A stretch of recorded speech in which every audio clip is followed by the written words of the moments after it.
Thank you, ladies and gentlemen, and welcome to a special council meeting that is called for the purpose of the Brampton Ice Storm Emergency Response Report, Financial Impact, and Action Next Steps that I'm recommending that we take.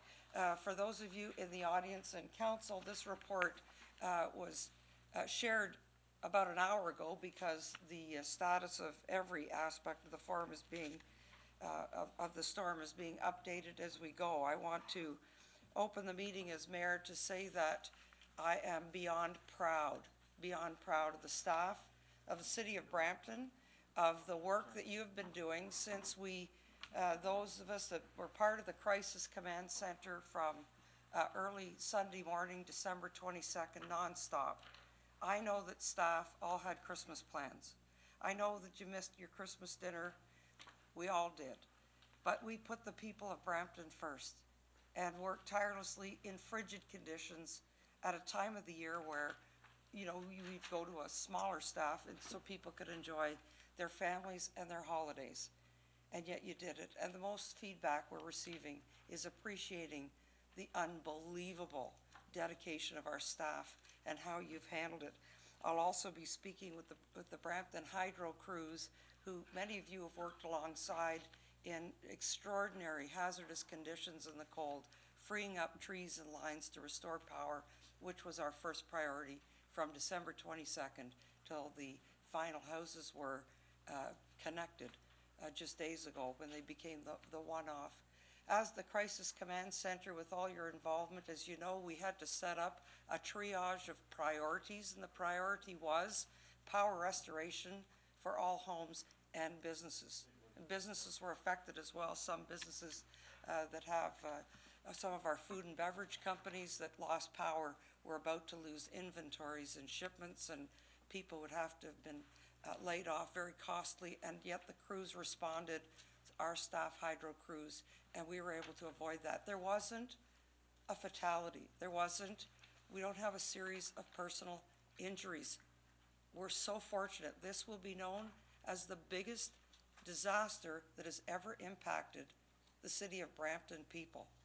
And in Brampton, we have a plan, our emergency management plan that we make sure is in place, that we rehearse situations like this. Our plan, we have a plan, we worked our plan, and that's why we had the systematic day-by-day updates from everything to the website to the action that you saw out on the street. So from starting with power restoration and hazardous limbs, to street clearing, to transit clearing, then to sidewalk clearing, which is the stage we're at now, parks and pathways, school routes, debris cleanup, and of course, before spring thaw, our valley lands and streams, because we want to avoid flooding. As you know, conservation areas are also closed at this time. And so there's a very deliberate plan, and it's been working.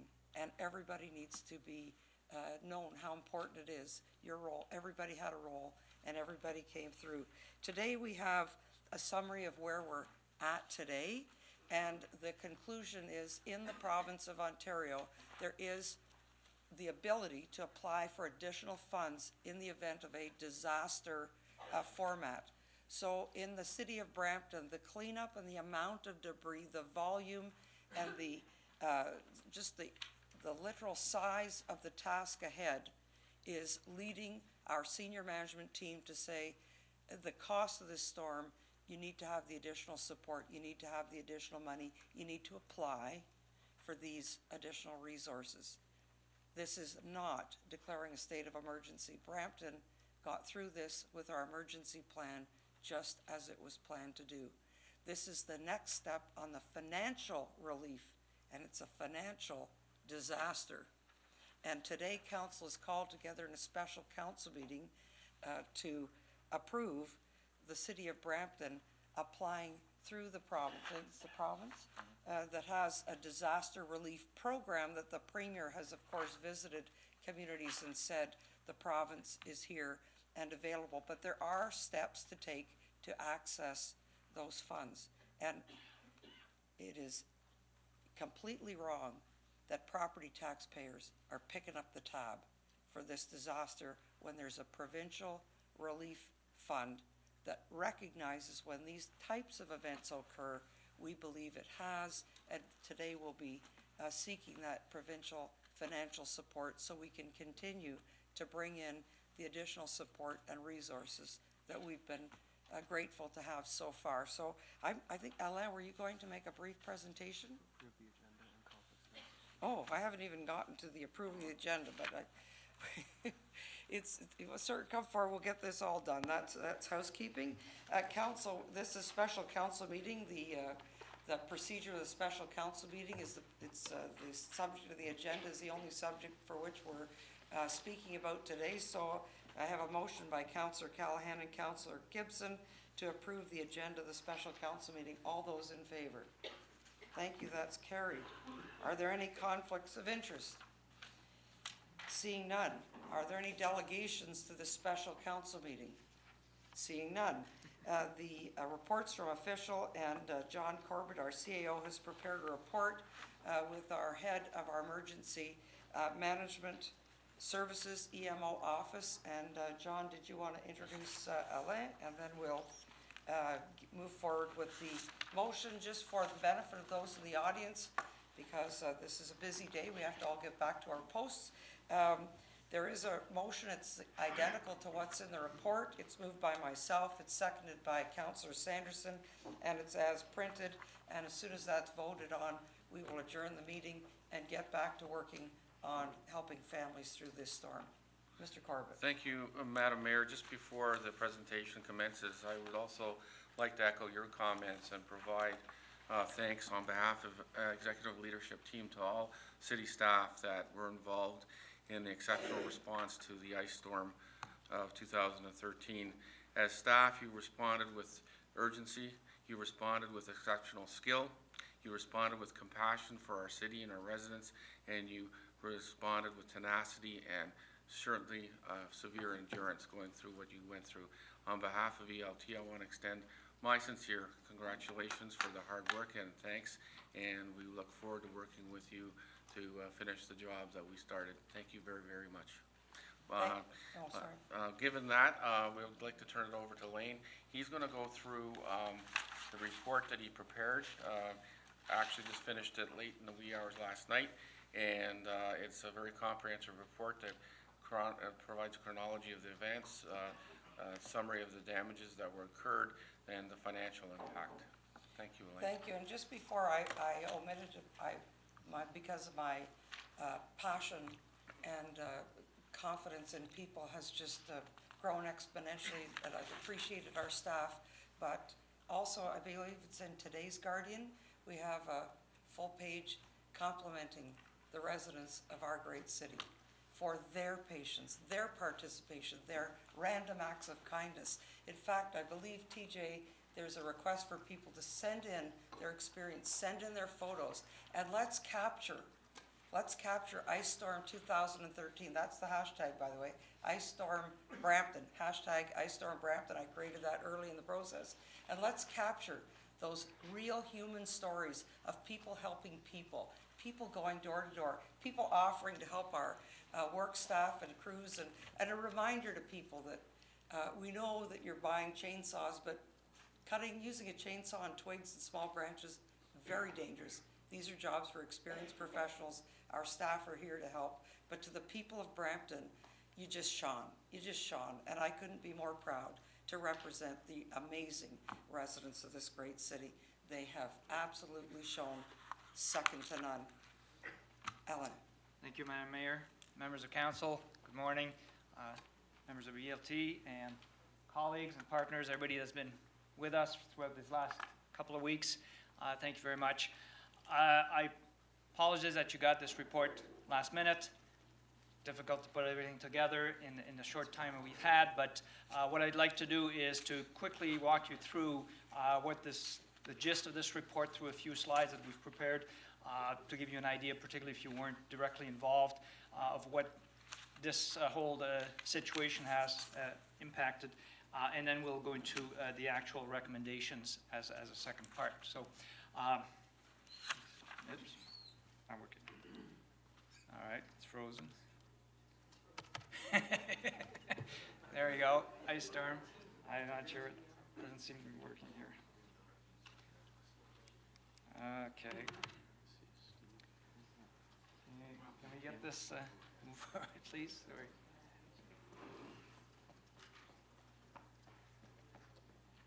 Apologize for this.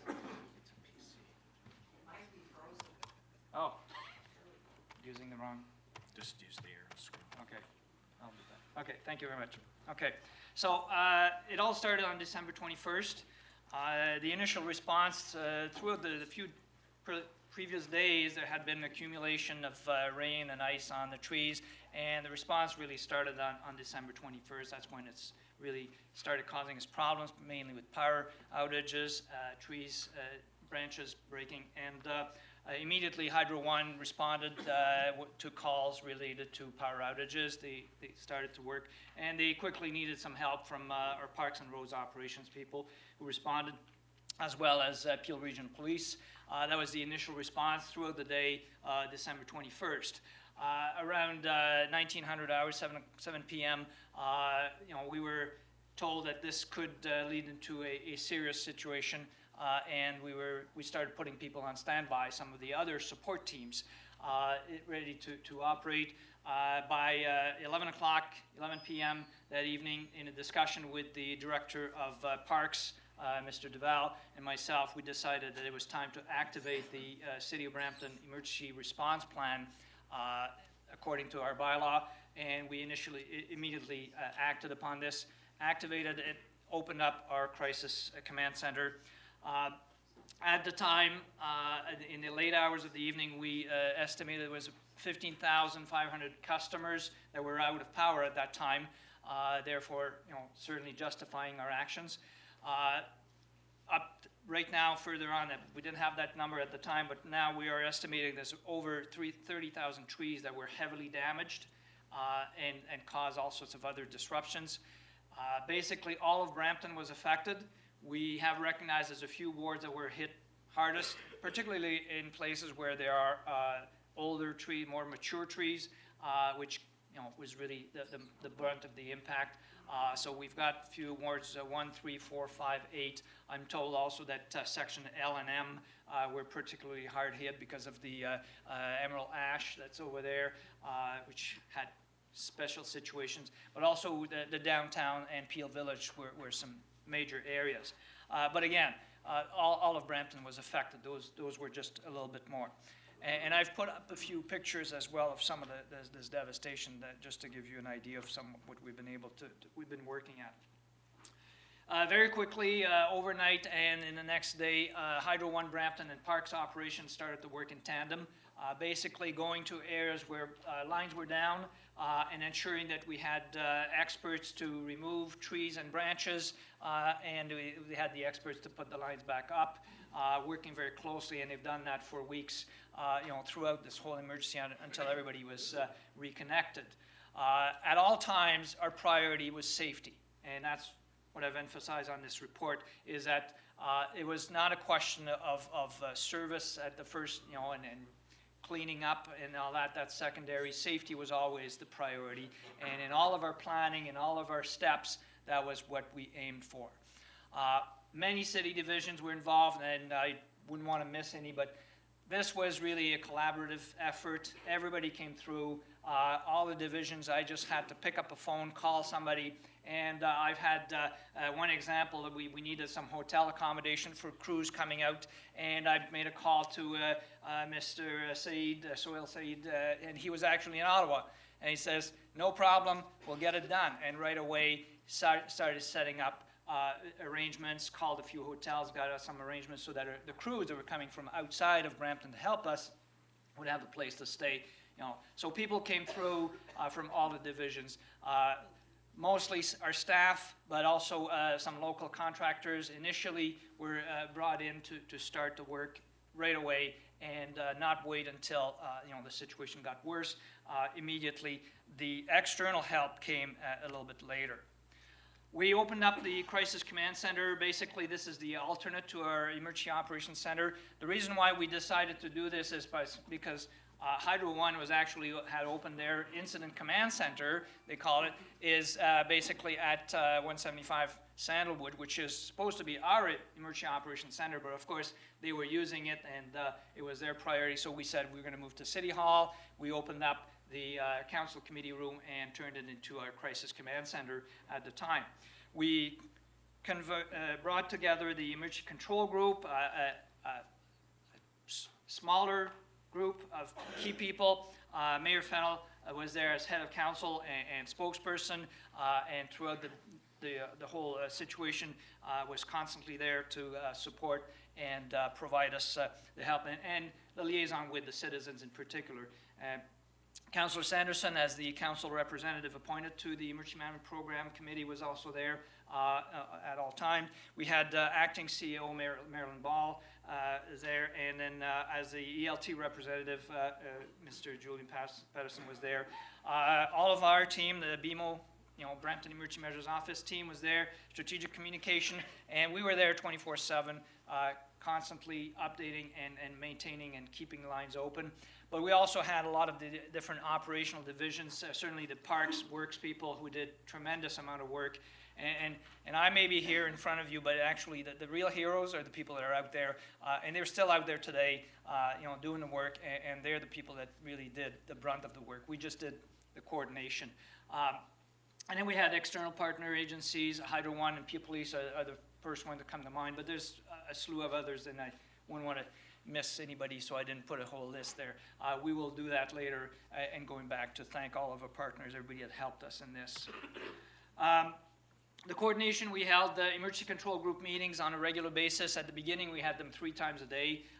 We've gradually, as the situation was resolved, slowed it down. Now we're still having them, but about every 2 days, one meeting every second day.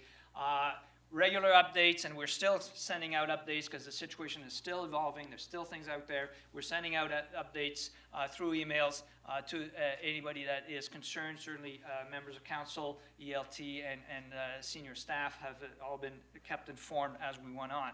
The parks, roads, hydro, and police crews were there on site 24/7, around the clock, constantly working.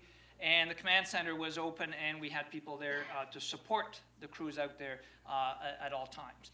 The 311 call center did a fantastic amount of work, and I'll go back into that in a minute, but they really handle all the service requests that were coming in about all of the situations. 911 was also very busy, and they had to go into an enhanced response and bring in additional staff to handle the volume of calls. And we set up some emergency phone lines to ensure that internal communication between all the divisions was able through the command center. And of course, we kept constant logs of the situation as it evolved. Quickly to go through some of the phases. Again, safety was our first concern. So our first phase involved clearing all the power lines that were down, making sure that there was no electrical risk to people. Electrocution, was certainly high in our mind. That was the first priority. But also tree limbs that were dangling that could fall and hurt people, injure people was the next stage. We wanted to make sure that we had that covered. A lot of people called and said, I can't get out of my home or I can't get out of my driveway. And that was the next step. We wanted to make sure, particularly people that had any kind of medical needs that needed to be able to access those, we responded to all these calls very quickly. Emergency vehicle access was priority as well, making sure that our fire trucks, our ambulances, our police cruisers would be able to navigate through the streets. You can imagine with all the amount of trees and branches littering the streets that this was a major concern. We wanted to make sure we had access to every home in Brampton for emergency response.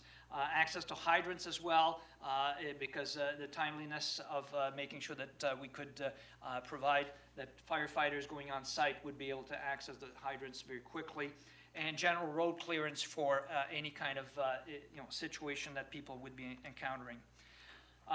The phase 2 then went into completing the power restoration. Took a long time because there were certainly areas where we could restore a lot of people at the same time, but eventually it got down to the individual lines linking to one home, and one home at a time takes as much time to connect that line as it does to connect the line for 5,000 people. So it took quite a while to get to that stage, but the power restoration, overhanging limbs that could cause risk, restoring traffic signal and street lights was also important. We had a lot of those that were damaged, and we had to restore the power and to free up the police officers that were on those streets in the cold to get them back on the patrols doing their regular jobs. And then we went into driveway clearance. We got a lot of calls from citizens saying, I can't get out, can you come and help me? And we did respond to numerous calls. I don't have the numbers, but we know that there was a lot of them. Phase 3, then once the safety aspect was pretty well covered, and although there's still a few calls here and there once in a while, we're still responding to a few here when we get them. Generally, we feel confident that we've handled those 2 phases of safety aspect. Now we're working on the cleaning and recovery aspect, and we're using the snowstorm response model. So as we do during a major snowstorm, there are priorities, and we are working through the same kind of priorities for the clearing of debris and removal. We've got a lot of external assistance. We went through Emergency Management Ontario on day 2 of the situation. We called them and asked for help, and they actually sent out a call to all the municipalities in Ontario and even outside of the province to get some help. And we've got people, and we've got crews coming from Manitoba, from Quebec, a lot of crews from as far north as Sudbury, as far west as Windsor, and as far east as Ottawa. And we also have even one crew that's coming from New York. And so we have gotten this help from all over the place, and we are very happy to have these people work with us, in all sorts of external assistance.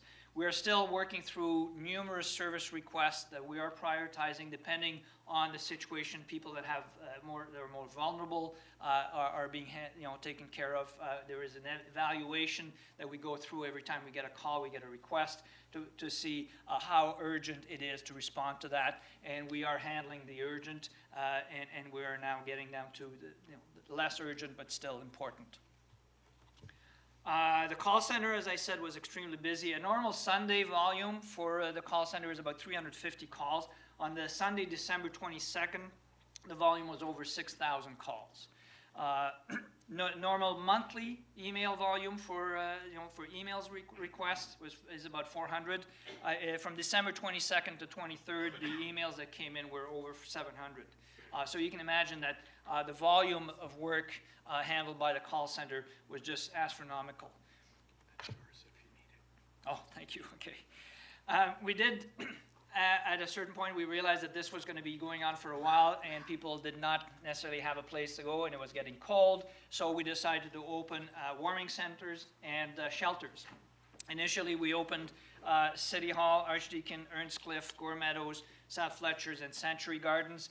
After a while, most of the people were reconnected, so we did not have the need for as many. So we scaled down. We modified, and we kept South Fletcher and Earnscliffe open as overnight shelters with bedding and services, and we had people there around the clock. We had staff, volunteers, and security there to ensure that the people that needed overnight sheltering had a place to go. And we maintained City Hall on a 24/7 basis as a warming center as well, particularly because it's close to the downtown, where one of the largest hit areas.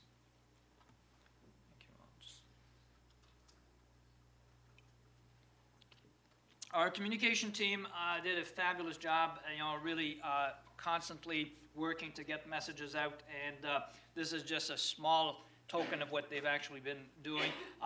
There were 6 media releases to all the GTA media, including ethnic media, TV, print, radio, and then services updates in between those press releases to maintain information, to make sure that information that was actually published was accurate, and to keep it updated at all times. So they worked through all of this on a regular basis, sending out update, plus making calls to the media to ensure that they had the proper information as the situation evolved. Social media outreach between the different hashtag or handles that we have, social media, the Twitter accounts. We had over 800 tweets that were sent out from either direct response to citizen inquiries or simple general messages about how the situation is evolving, what we're doing. And certainly Mayor Fennell was one of the participants in that, and maybe, I'm not even sure if the 800 is accurate. I think it's probably, it doesn't include yours, okay. So way over the 800 were handled.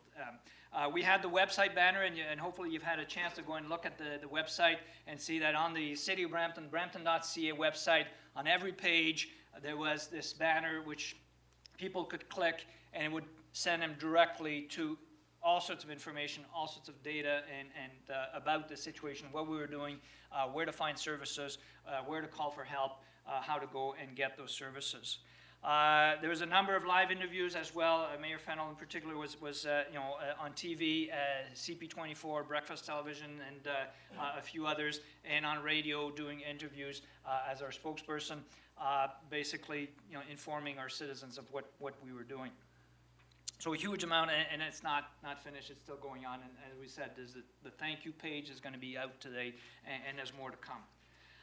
We did get some technical support as well, and I'm pretty happy to show this, and although this is last night, I understand it's been updated already, but this is the Brampton map that our GIS people have developed, and basically we've had on this map, it just started because right now we have one square that's green, but basically this is a map that is going to show the progress of the cleanup as it goes on. So citizens can go in there and get an idea of, on a daily basis, of how this is progressing. You may see, it might be a little difficult to see here, but on the left-hand side, there is a green square. That is 100 complete in the cleanup. So the crews have done that. So we have one square already, one area which is completely, pardon me? And as it goes, eventually this map will be fully green. Over time, gradually you're going to see the progress, and people can go in and check, is my sector done, or how close are we to getting, and we're going to try to maintain that as accurate as possible as we go. It also has a little wooden sticks there, that those are the areas where people who want to go and bring in debris, if they have branches and they have the ability to do so, they can go in and dump their branches on those sites. So we have that, they have all the locations on there. So as you can see, we've had some support from our GIS, from various groups in the city to help us come to this. So this is the overview of all the work that was done, how things evolved. I'm now going into the financial impact, how this has translated into numbers, and I've submitted that, and you have that on the last 2 pages of the report, have the full index, all the figures are there. Basically, by departments, so public services, your fire and emergency services had to call in additional 911 staff, as I mentioned. Recreation and culture, mainly to manage the warming centers, the shelters, the concession, and the barricades. Particularly in Gage Park, had to barricaded because of safety concerns, so we had to bring in barricades for that. And same thing with Ken Willen Square. Transit had to bring in supervisors. At one point we had, particularly in the Bramley and Queen, we had some poles down and we had to reroute traffic, and we had to reroute. So supervisors from Brampton Transit were called in to arrange for rerouting of Brampton Transit routes for a few days. Everything is back to normal now, but at the time it was critical to do that. Property management was responsible for the City Hall Warming Center and kept us fed and had coffee for the Crisis Command Center throughout the whole duration that we were there, and trying to keep us awake through the early hours of the morning. Corporate security was there also, mainly to provide security in those centers, those shelters and warming centers, and also at Gage Park. We had to put security there because a lot of people were coming in to skate, and because of the conditions, even though there was a barricade there, people would jump the barricade and causing a risk that we did not want to be responsible for. So we made sure that we had security there to stop people from using Gage Park, and that's one of the causes, and we're going to have them there for a while. Service Brampton, that's the 311 corporate call center, as I mentioned, mainly staff overtime, calling in extra staff to handle the huge volume of calls that they've had. And then our office, Emergency Measures Management Office, the staff that was there, and I'm very proud of my team, by the way. They really came through and they showed why we were there. Financial impact for the planning and infrastructure services, which is mainly parks, roads, and the traffic. So, of course, the big number is here with the parks operation, and we're talking here about the whole cleanup operation, which that part of is considered to probably take another 16 weeks, 14 to 16 weeks before the whole city is cleaned up. However, the cleanup doesn't mean the tree replacement. The next stage after that will be cutting down those trees that are actually not going to be able to revive. It's estimated that we're talking about approximately 25,000 trees that will need to be replaced at a cost of about $800 a tree for that, including the stumping and replacement. The cleaning, so a huge number there, and that's where the big number that to come. And this is just an estimation, by the way, because we have not been able to do a thorough evaluation yet. So we are giving a rough estimation of what we think from the parks operation that this is going to cost. The roads operation, mainly the clearing of some of the roads for emergency purpose, but additional crews to support the parks operation staff in various ways. And the traffic and parking, those costs are related to the traffic signals that were down and that had to be replaced, and we haven't gotten all the invoices yet for that, but we are estimating at $31,000 for that. Information technology, we also had some network problems. Some of the network systems were down, and because of the extreme cold, actually, and we had to bring in some technicians to repair that, so we had extra hours there and some cost. Communication, as we've said, they've done a tremendous work, and the work isn't done. There's still lots of work to do because this is going to go on for a while, and we know that we haven't finished. Economic development and tourism, that was mainly for the hotel accommodation for the crews that were coming out from all over the place. And we are very happy to say that the Marriott Hotel was accommodated us with some very competitive rates, in order to be able to house, and they did a lot. They went beyond the call of duty to help us in housing all of those crews coming from the outside, and we are going to be continuing to do this for quite a while until we really finish the whole work, and so those are the costs. The final tally is that today, or as of January 5th, we've had, based on what we've calculated, the cost was $2.668 million so far that was spent, and we expect that before we get to the end of this, another $48.6 million will be required to handle the situation, for a grand total of $51.277 million. So we now come to the recommendation part of the report, and I've copied the recommendation itself, how it's written in the report there, but just to give you quickly what we're trying to do here is, first, certainly we need the council to receive this report. We need council to recognize that the actions that we've taken were legitimate, and that we need your approval on everything that was done so far, and all the costs that were involved in taking those actions for primarily the safety of our citizens, but also the recovery in the situation. We ask you to recognize that this is a preliminary report based on what we know today, but we will need to do a thorough evaluation at a later date. Particularly, there's a lot of things we can't do now, and we have to wait until spring until we get a better idea of some of these impacts. So we will come back to council at a later date on that.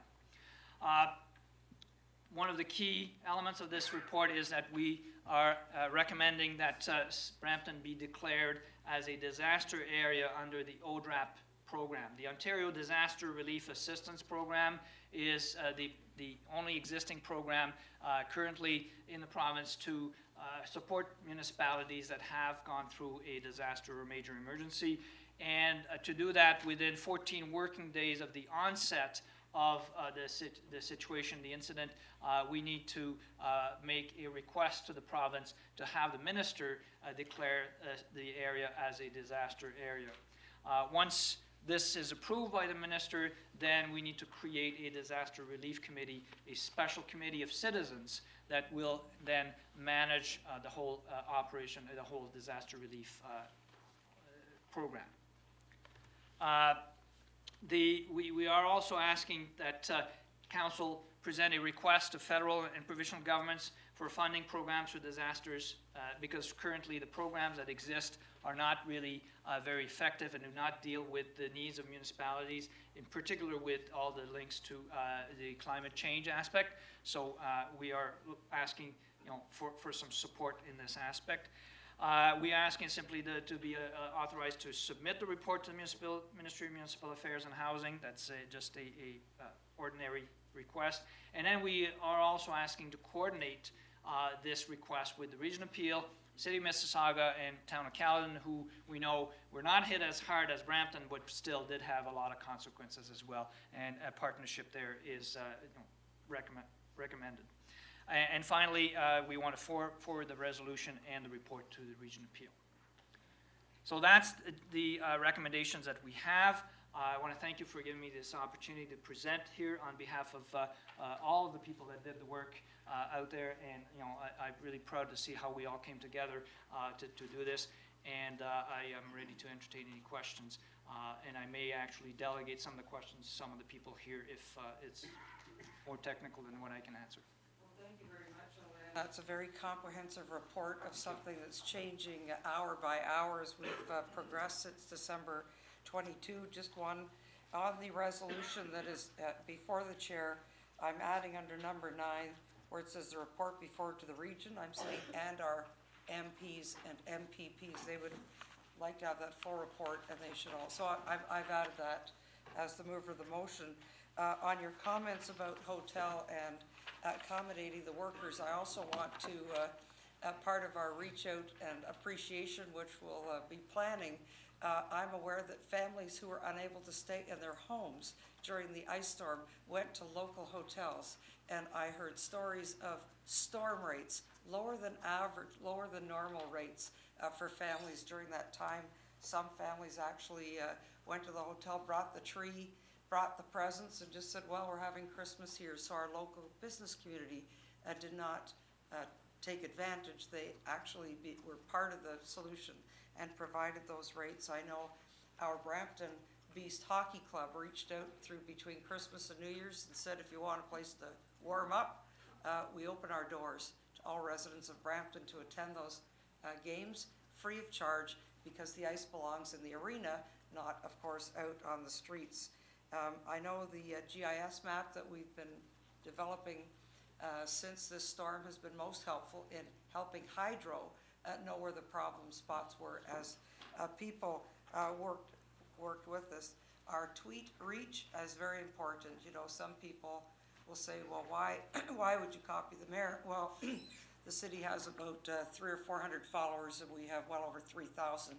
So it's not about politics, folks. It's about getting to as many people in as many ways as we can with the messages. And as you know, you can send a message on Twitter, and that was one of the roles we could take, is responding or having people's issues forwarded to 311@brampton.ca. Always want to punctuate.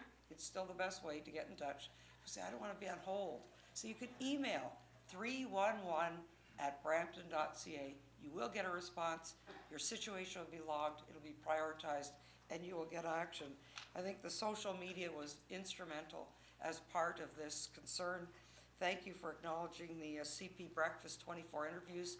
This is the first time Toronto media has reached out to the Mayor of Brampton to say, will you come and participate and tell your residents? We all do what we have to do. We all do what we can do. And I'll tell you, the first one, the call came in late at night on December 23rd. Will you come in tomorrow? I'd be on the air at 7 a.m. It was Christmas Eve. I said, you bet. If that's what we have to do, that's where we go. In there, back here, met the Premier, over to the Crisis Command Center. Unbelievable, where people were reaching out and working with all of us to keep that communication going. People reaching out to seniors, people making sure people weren't alone, people wanting to ask about Ching Park. Were the animals okay? Was the greenhouse okay? The concern residents had for each other outshone I have to say less than 10 emails that said, what about me? And, I will not take up your time, but there was one person who actually shouted for attention. They were in England. They weren't on the other side of the door. We had crews cutting trees down in the front of their door. And I said, I'm out front of your house. Please open your door. The neighbor said, what are you doing here? I said, well, this person's having a hard time. They've been in town for a week. They're in England. In times of emergency, that is beyond reprehensible to take the attention away from a family who is on the other side of a door trapped. But I'm pleased to say of 600,000 people, I could tell you those stories, you wouldn't fill up 10 fingers. That's the quality of the people living here. Unbelievable. Now, we have a list of questions. We want to get this resolution approved. It has to be done within so many days of the event. And I'll go to my list. Councillor Hutton, and I want to thank you for bringing the Bell situation to our attention, because people couldn't go to the website if they had Bell Internet. And the phones worked, but the internet didn't work. And Bell kept saying, it works. And the residents contacted their councillor, who worked through the mayor, and now we have the attention that needs to be done. Councillor Hutton. Thank you, Madam Mayor, and I too want to add my praise and thanks to everybody on staff and everybody except for Bell, who seems to be a monopoly, and they are very difficult at the best of times to reach and to get anything done with anyway. But everybody else that was involved was above and beyond, and the Salvation Army has a word for it, tested by the fire. I think everybody on our staff, when I dialed 311, the voice in the call center was as nice and pleasant as possible. Didn't know who I was. I didn't give my name until the end when they asked for it. So, but they were above and beyond everybody. I'm not going to start naming departments, because everybody was so involved, everybody above and beyond the call of duty, and it was unprecedented. I had family here from Northern California who are used to fires and floods and this type of thing, and they were blown away. And my family from Japan, who had been through the tsunami, also couldn't believe the war zone that it looked like at certain times. So again, thanks so much to everybody for all the work you've done.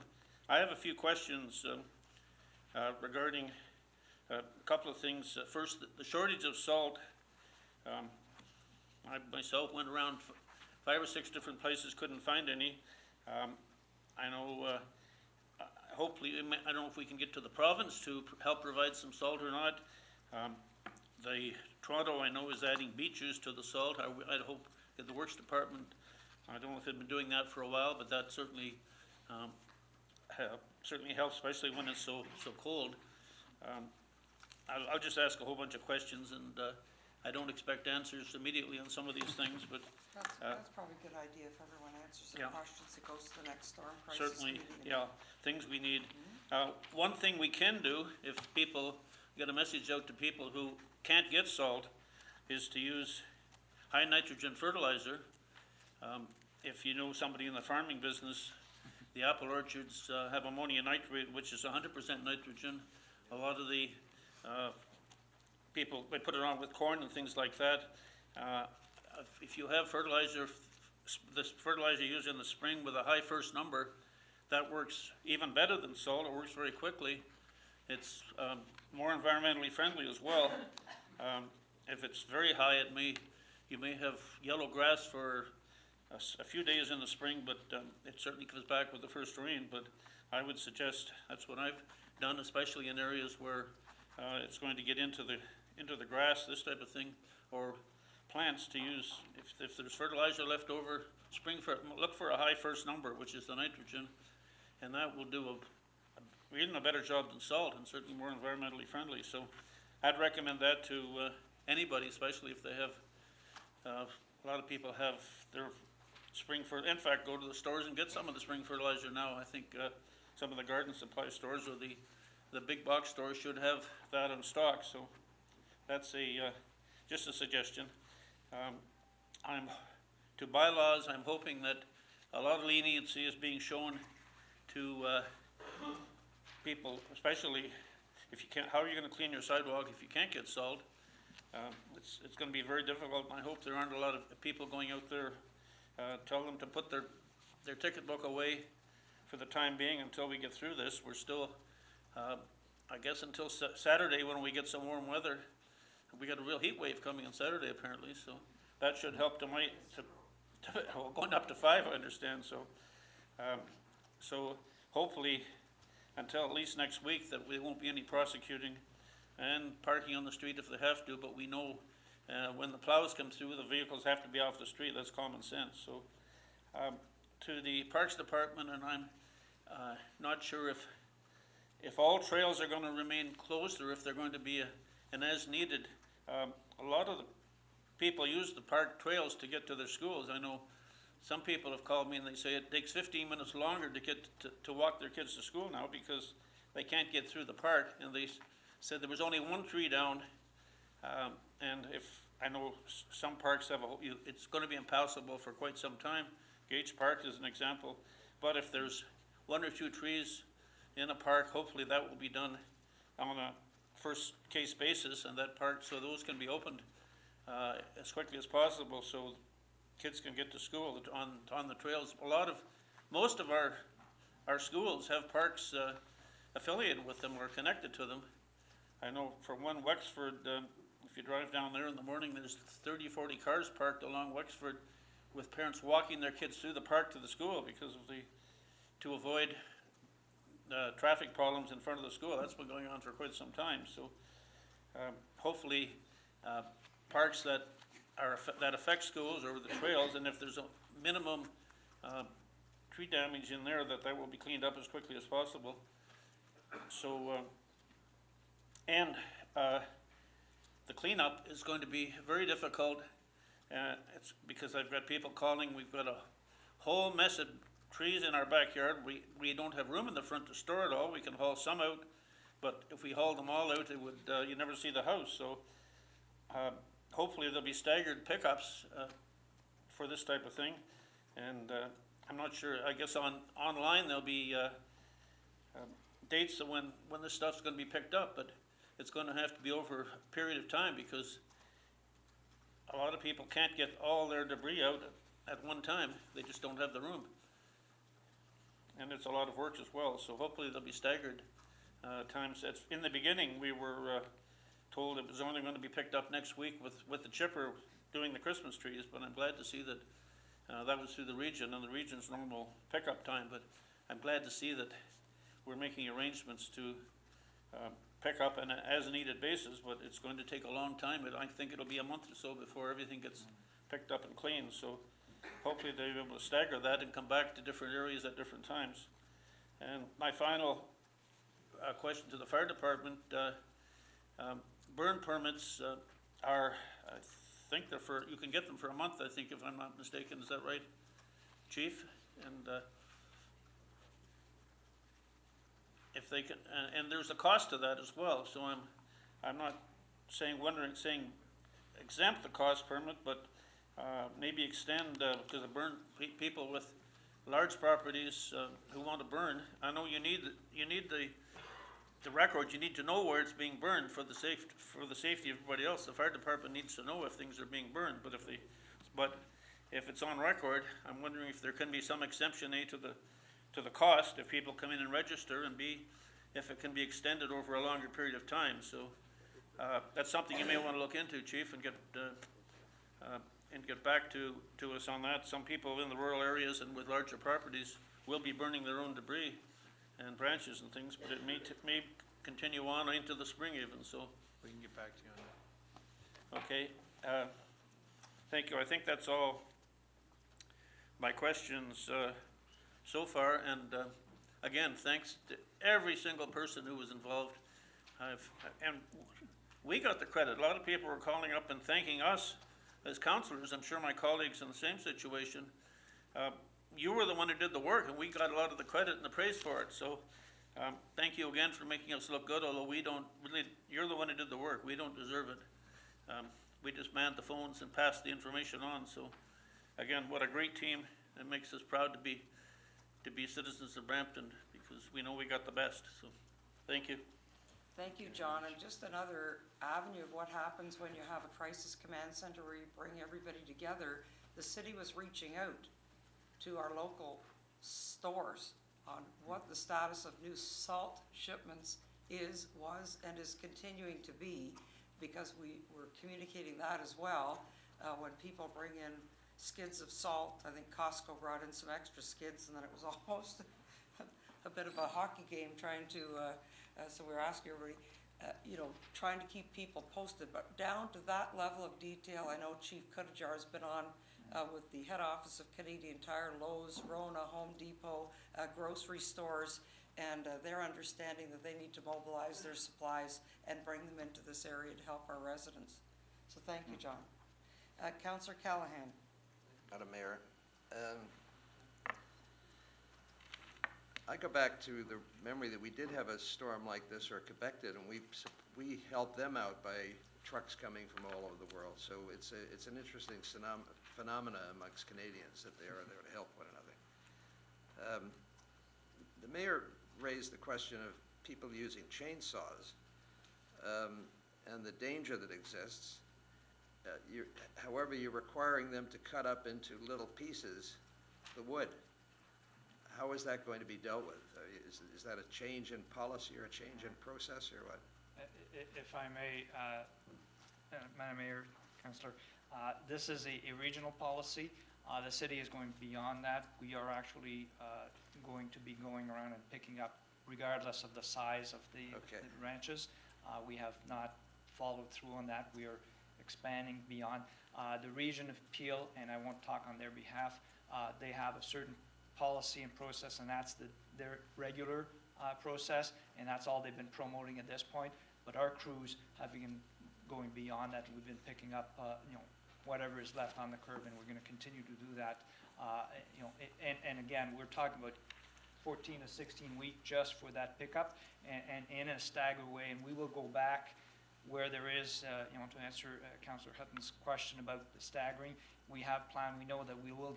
One turnaround is not going to be sufficient. We're going to need to go back again. That's why we're talking about, 14 to 16 weeks before we finalize the whole. That's very helpful, because I can't speak for my colleagues, but a lot of my constituents would call up, and I'd tell them what they had to do, and then I'd tell them that they have to be in neat bundles, because that was the initial before the region stepped in. I think we were using that program. And now I think they'll be happy they don't have to go out and get a chainsaw, because you probably couldn't find one in the city of Brampton anyway. It's like salt. So I'm glad to hear that. I'm also glad to see that we canceled the fireworks. I'm sure there are a lot of people out there who are unhappy about that, but that money can be, I'm going to suggest that money be allocated to the budget to take some of the pressure off of the budget in terms of the costs of cleaning up and doing what we have to. It's unfortunate that we couldn't take part in that, but I think people will understand that it was rather important, not only from the standpoint of cost, but also safety. You've got twigs all over the place. You could have a fire if one of these things went awry. I dropped up there about 4 times, and I think I wasn't trying to harass you guys, but I did raise a couple of the issues that concerned me even before this storm, was that we assume that everybody in the city has email. That's not an assumption we can make anymore, and it's a very serious mistake to take that approach. However, Hydro on the other side provided a very definite method of getting out to people, because as I understood it, one of the occasions I dropped in, that the Hydro was actually taking it upon themselves to email everybody or get out a message to everybody who is served by Hydro, and that's a good source to have. I would hope that we take into consideration, though, that the question of email is not dominant. There are lots of people who have called me up, and they're seniors and et cetera, who have no access, no understanding perhaps of what email is all about, so they're having some difficulty in terms of getting accurate answers. And I think we should take that into consideration. The other thing is that really disturbing is the factor that there are people out there who are going around collecting, taking down people's trees or whatever, and charging them exorbitant fees. There is also people going out there who, you know, there's a dual program here with hydro. If your hydro box is damaged, you have to have it, I think, first dealt with by hydro, and then the city will come out and approve it. I heard of prices of $10,000, $14,000. If that's what's going on, I think that should be investigated thoroughly. And in fact, if those people, even though it's free enterprise, that's exorbitant and should be put a spike in it so they can't do it anymore. I mean, I've heard of people who are seniors. They're scared silly because they're afraid to have their hydro box fixed. So that's got to be looked at. Now, in terms of the locations, I notice you've got the green box up there that you've already completed. Is there a plan in terms of where you go next? Because, and I'll tell you why. In my ward, a small block with about maybe 15 houses on it has had all of their wood and stuff taken away. And I don't understand how they got that, whereas you've got other places which are equally as in need. Is there some sort of a mechanism for that, or did somebody do it perhaps privately? I can't. Maybe I'll let our parks and Yeah. Joe.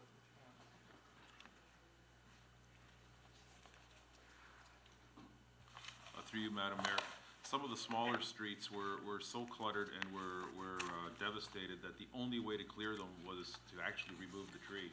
And so they were kind of removed by default. Okay, well, that's fine. That's what I wanted to know. Can we also add, and I know some of the streets that are courts, if they were really under the same debris as everybody else, but only one way out.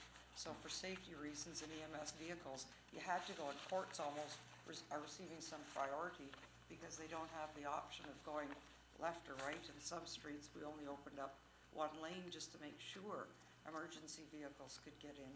I think there's been a triage of by safety where you need to be. Okay, I appreciate that, Madam Mayor. Now, there are trees which are not down, but they're quite large in certain areas in my ward.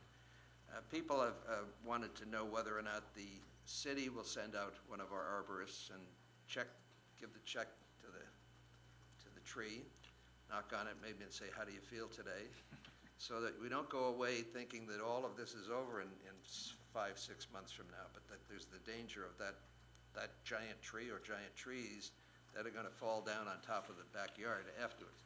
Is that available through 911 or 311? Well, again, we're going to be systematically doing that throughout the city. I mean, our primary focus now is to clean up the debris that's down. We're also looking up to see if something's really dangling and looks dangerous, and we're getting that done right away. But then we're going to be looking at every street tree in the city to make sure that it's safe and dealing with it as needed. Now, will that be, you say we'll be dealing with it, will that be dealing with trees that are in the backyard of a constituent? Right now, if it's a backyard tree, we're considering that a private matter. Okay.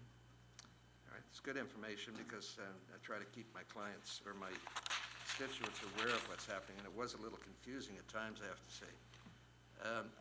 I want to join in my other colleagues' comments about the staff. They did an excellent job. It's not an easy one. When I walked into that place the first time, I thought, oh my God, I'm leaving town. There's no way this will ever get resolved, but you're doing a good job of it. So, and I think you deserve the credit, and I think the public should understand that.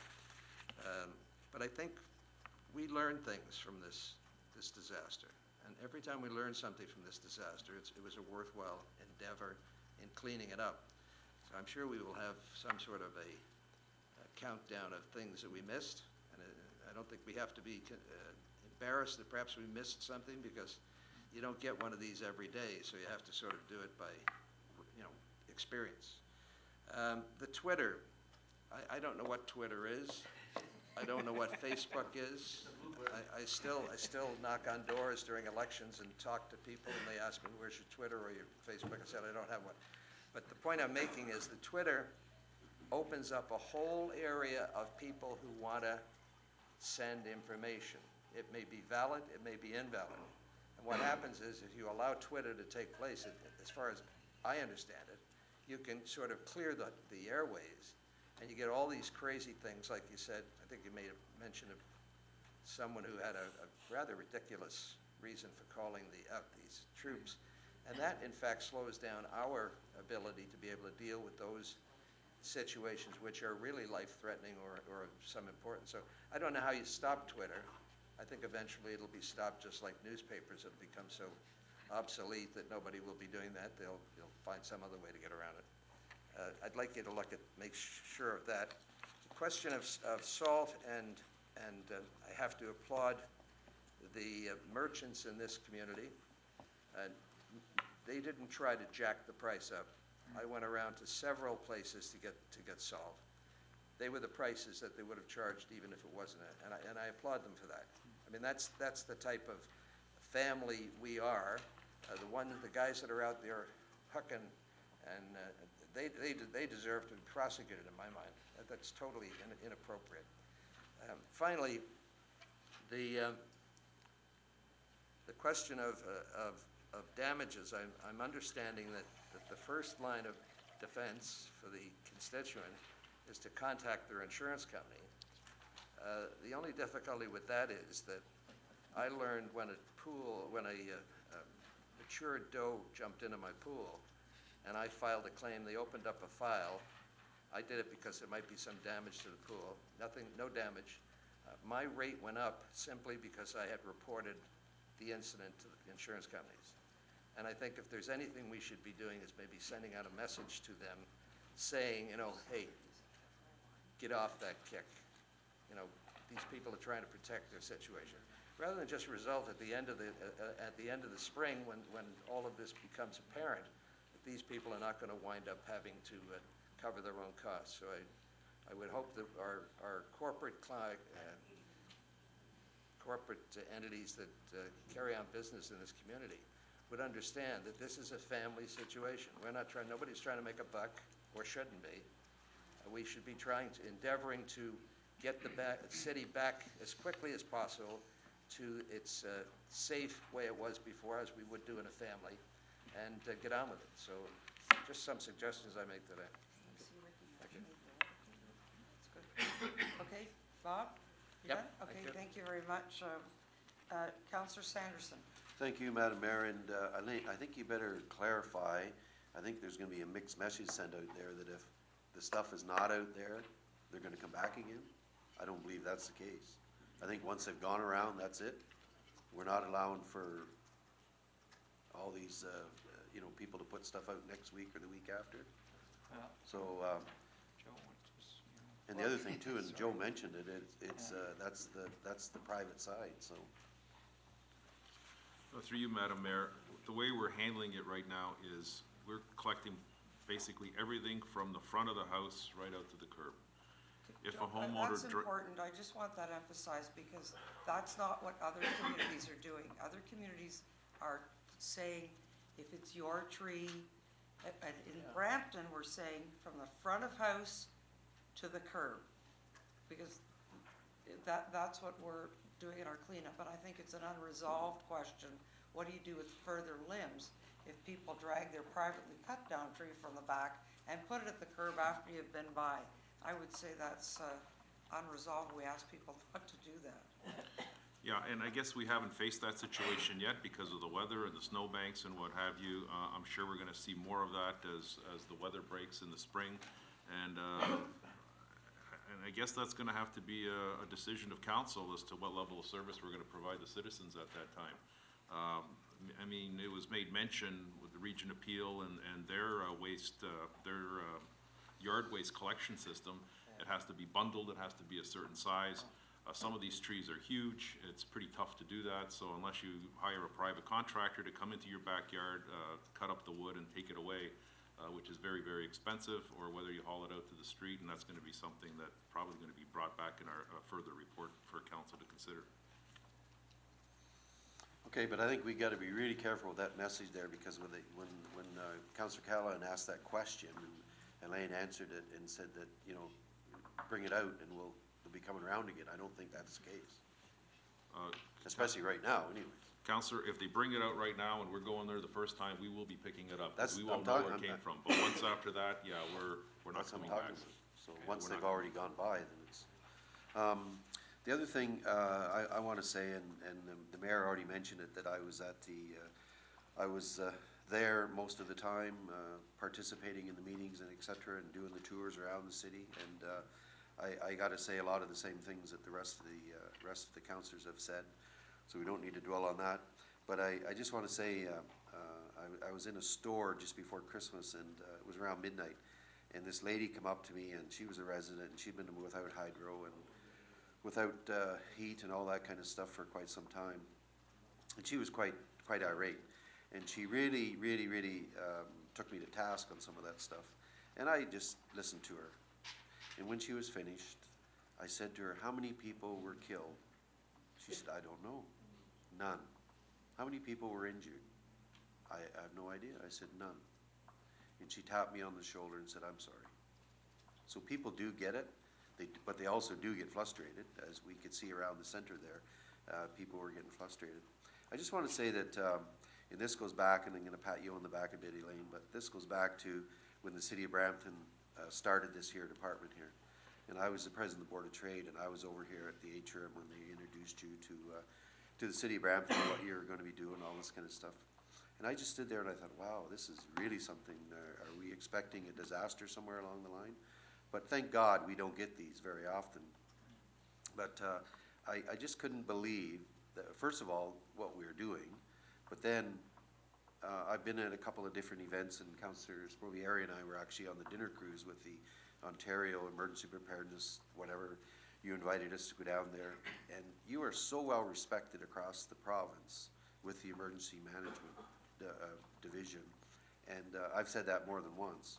But some of the things that you've done since you've been here in the city of Brampton, you know, some people wonder why, you know, why do we need this department? But it is one of the most underrated departments.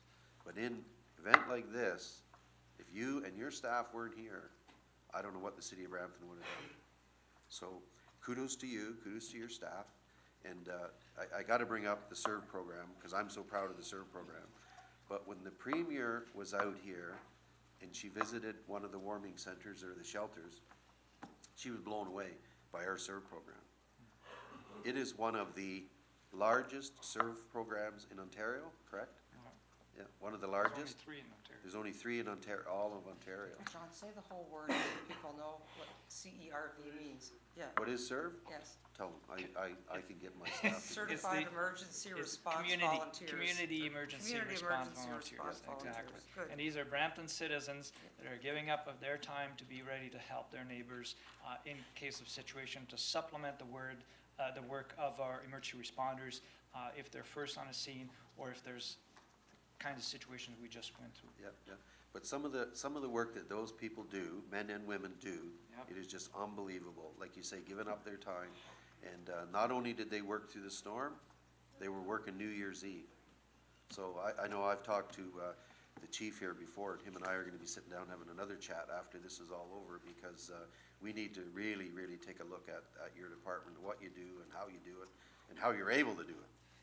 So I'd just like to, again, congratulate you and your staff and all the great work that you do. And this would never, ever have been coordinated the way that it was if it wasn't for you standing up there. Taking a lot of shots from time to time, but you handled it well, so thanks, thank you again. Thank you.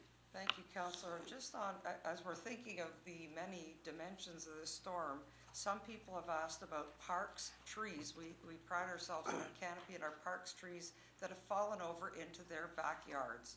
And will the city be coming to remove those trees? And the answer is yes. And again, all this information's on the website, but it is not in a priority in terms of clearing sidewalks and safe school routes.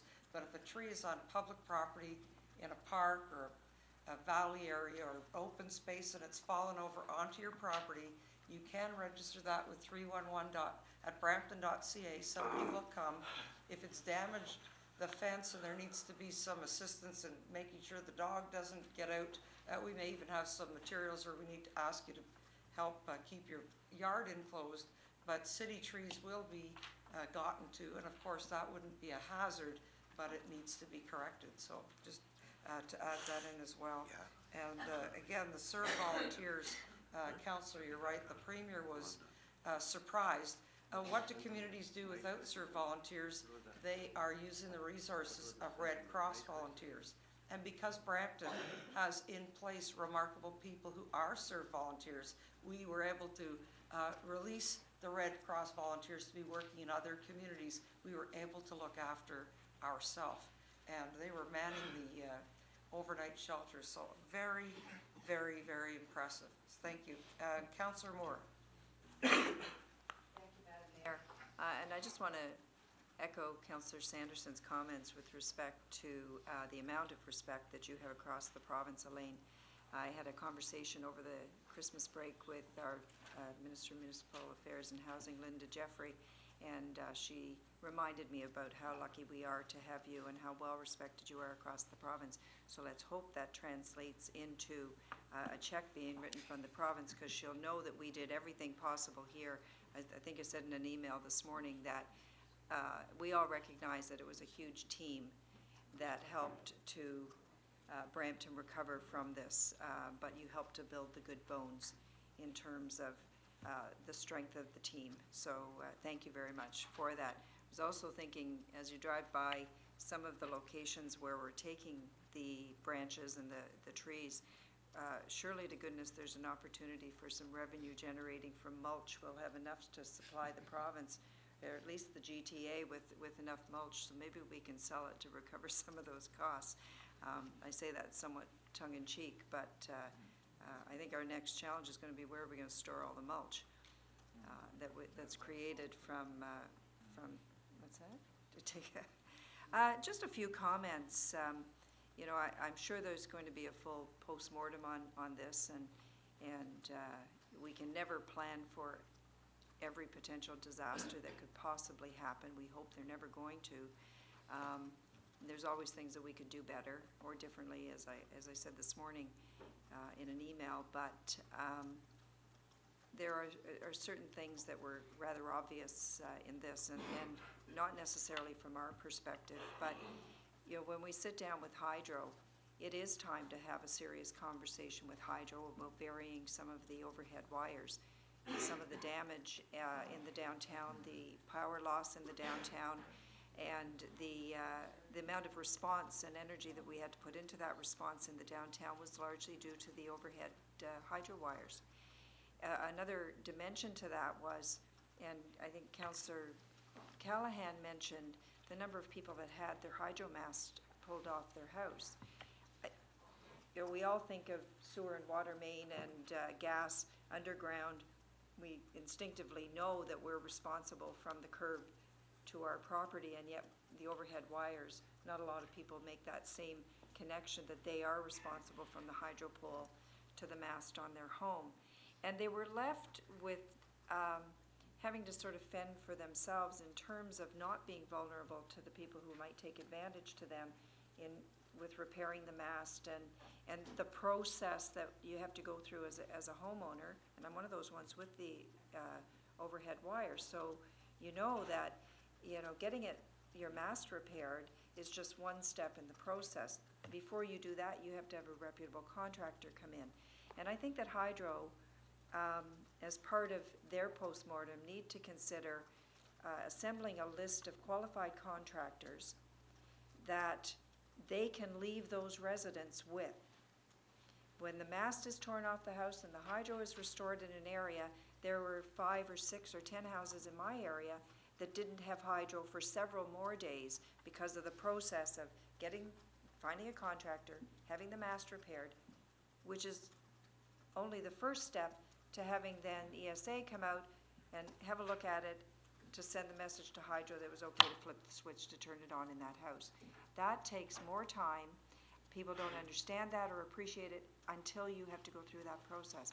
And I think that an information sheet dropped off for those residents to say, here's the process, here's some reputable contractors that we've pre-approved to be on the list, then the homeowner is not scrambling in the dark to try and figure out how do they get hydro restored in their house when their neighbors have it. So I think that that's a key part of it.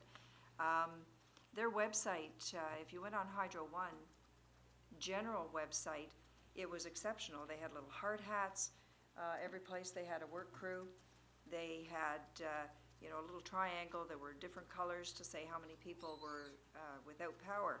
But when you went on Hydro One Brampton, and a lot of people did not make the distinction between what was Hydro One responsibility versus Hydro One Brampton, the Hydro One Brampton website was woefully inadequate. It was, for the longest time, had no information on it, and then when it did, it simply had, a revolving banner on it, message saying that, we've got a large number of calls and we're trying to respond, but no information. And people would rather have bad news than no news. It just is the fact. Not being able to get through and not understanding where the crews were and not understanding when they might be on the list the other thing on the Hydro One website, it had an estimated time of the restoration of the power for where that work crew was. So it was just estimated. A lot of them, I know my daughter in Caledon had it on before their estimated time that was shown on that website. But I think Hydro One have some work to do, and we're not going to let them steal you so that they can have a better emergency response program. To the mayor's point about the random acts, there were perhaps people out there taking advantage. There were many who were not. On my street, twice, 2 different pickup trucks went up the street. Guys hopped out of it with chainsaws, helped the people that were out there trying to drag the branches, threw the chainsaws back in the back of the truck and took off, never left their name. It was just, I'm here to help, and they were just chopping the branches that were, they were on the front lawn and that they were trying to move away. So I think that there were a lot of local resident heroes out there that we'll never know their name. Nobody thought to get license plate numbers or anything. They were just, they came, they helped, and they left, and I thought that was just awesome. We have, and you mentioned folks with medical needs and the need to clear the roads. There were also a lot of folks, and we need to think about here at the city, developing a registry where people can, the 93-year-old lady that lives by herself, just a registry, so we know those addresses where there are seniors or vulnerable folks living, that we can target those. Chances are neighbors are going to look out for them, or families are going to look out for them. But if they're registered with us, at least we have something to start with. We all were sort of racking our brains and saying, have we checked on this person? Have we checked on that? Having something. The other, I've got notes all over the place here. 311 calls, and I know it's going to be a long time before everything's logged and the to-do list is addressed. But at some point, and if it's appropriate, and if we're able to, at least for my area and the area that Grant and I share, would like to sort of get a sense of how many calls came from our area and where those we drove around, like most councillors, I'm sure, we were in our cars, we were driving around, sort of trying to assess what was going on in our areas, and some subdivisions seemed bad until you went to another subdivision and it looked worse. So just sort of getting a sense of what areas of ours were the most hard hit. They all looked bad. And the last comment I'd like to make is that I don't even think today that every resident understands the magnitude of the damage that was done out there. When you talk 14 to 16 weeks, when people were contacting me and saying, when are the staff, when are they going to clean this up, or when are they going to get to my street? I've kind of half jokingly said, it'll be April before we get this cleaned up, and that was just a guess, just. Say Labor Day. Well, Labor Day, but, I was saying, I had calls first thing on this Sunday morning, emails saying, I live in this area, when are they coming to clean up the streets? And I said, it's going to be a long time. Just if there's any safety issues, report them. But, when you have a chance to get in your car and drive around our city, you will understand. But the magnitude of it. We really need to do a good job of getting the message out to our residents. And I know that we've got a communication strategy, but we have got to have people understand that we're working as fast as we can. We are accepting all help and support that is reasonably possible, but don't expect this to be cleaned up by the end of January, the end of February, even March break. This is going to be with us as a reminder for a long time, and residents may need several reminders as we go along. The website will be one way to do that, but it's going to have to be part of the conversation that we have with people, just to remind them. Thank you. And thank you, everybody, for just the tremendous job that you did. Thank you, Councillor. And just on a couple of points on the hydro communication, there was extensive involvement because they were all hands on deck, deploying crews, calling in extra crews. I mean, this is the largest storm they too have also faced. As you know, our emergency management plan center is the hydro boardroom, and they were in their own boardroom, and that'll be something we talk about in the postmortem, the need for more than one area for people to gather to review the plan. For example, we set up ours here on the 4th floor without a conference dial-in capacity, so the conference dial-in capacity phone, which is very expensive, is located up in the mayor's boardroom. That became the conference dial-in phone, and we'll send the invoice. That's not a mayor's expense. Thank you. Just tongue-in-cheek, because, you know, a lot of things are in the mayor's account that just because that's where it gets done, you can count anyway. The seniors registry, during the blackout, we asked the region of Peel to commence a seniors registry. We were sort of doing it one-on-one. Also, Peel Manor, where power was important, because that's where we store all the medical supplies, the Meals on Wheels, and they do have a good track because of the Meals on Wheels database, which already exists, but those would just be people on Meals on Wheels. There would be additional people. And I know that the region was to undertake that, but I'm not sure if that has been kept up to date because people move.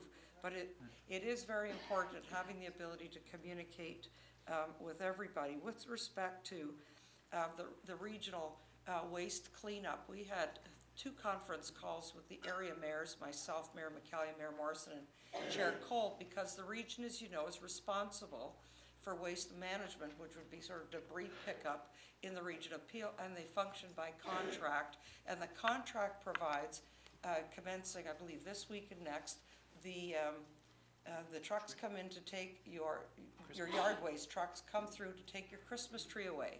So the region's offer was during that time we pick up the debris, and we had to explain, well, in Brampton, if you start picking up debris and Christmas trees, you'll get 2 streets done and you will have used up your entire, and then they said then we'll come back in April, because that's when the contract next has when Brampton, we said that's not sufficient.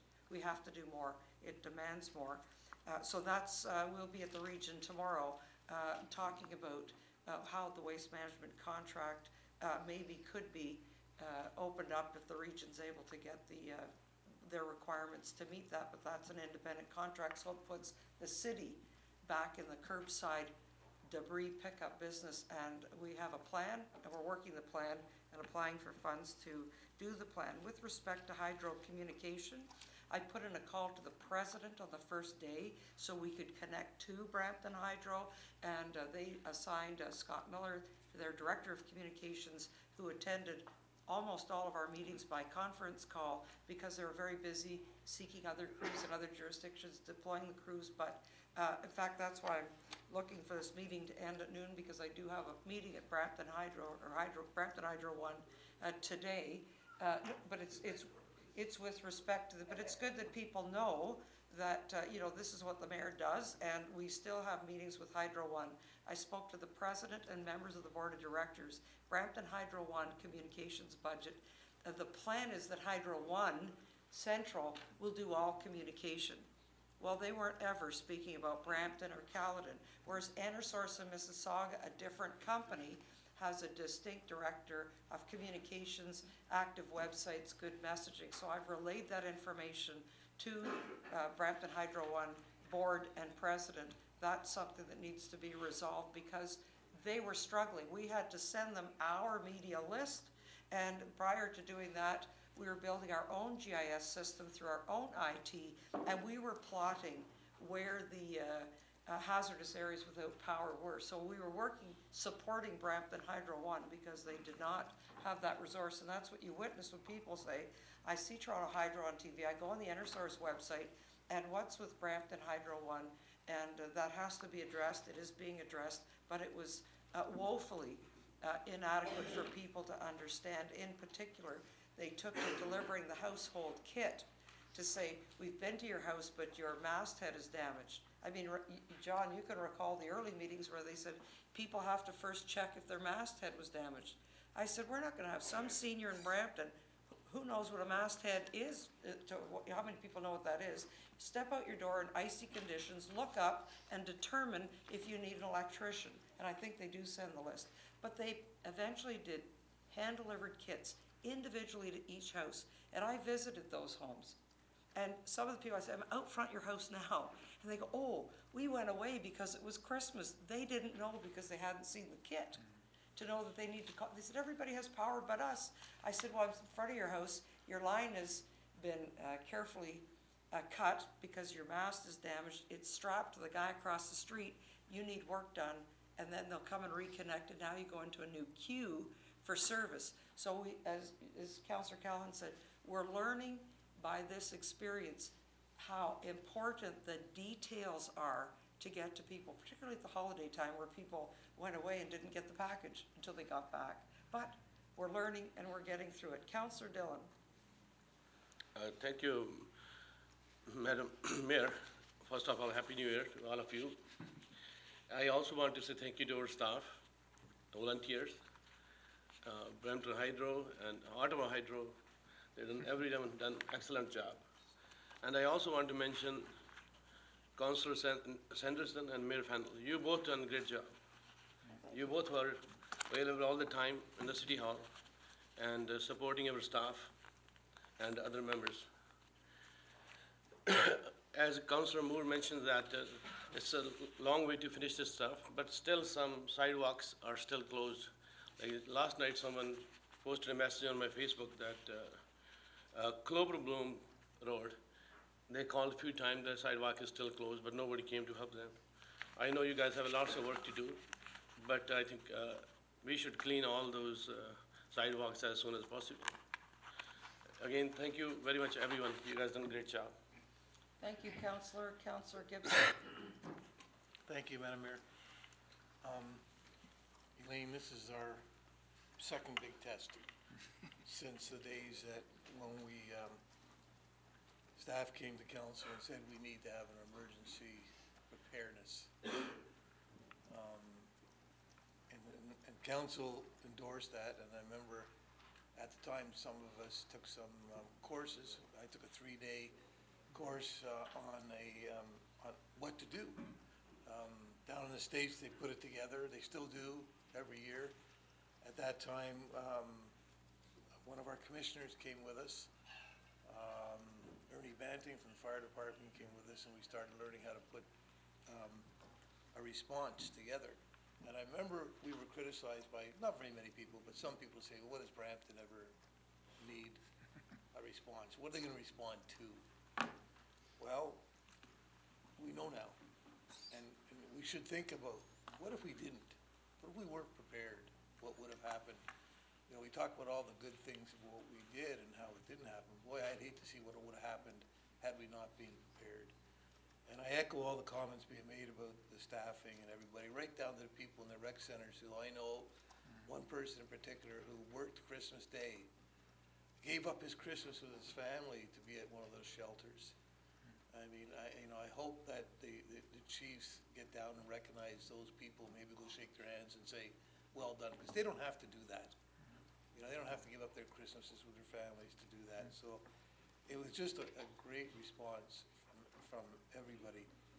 I remember, though, back then when we started putting this together, and one of the things that we were told by the experts that already had emergency response teams in place is that you'll never be perfect.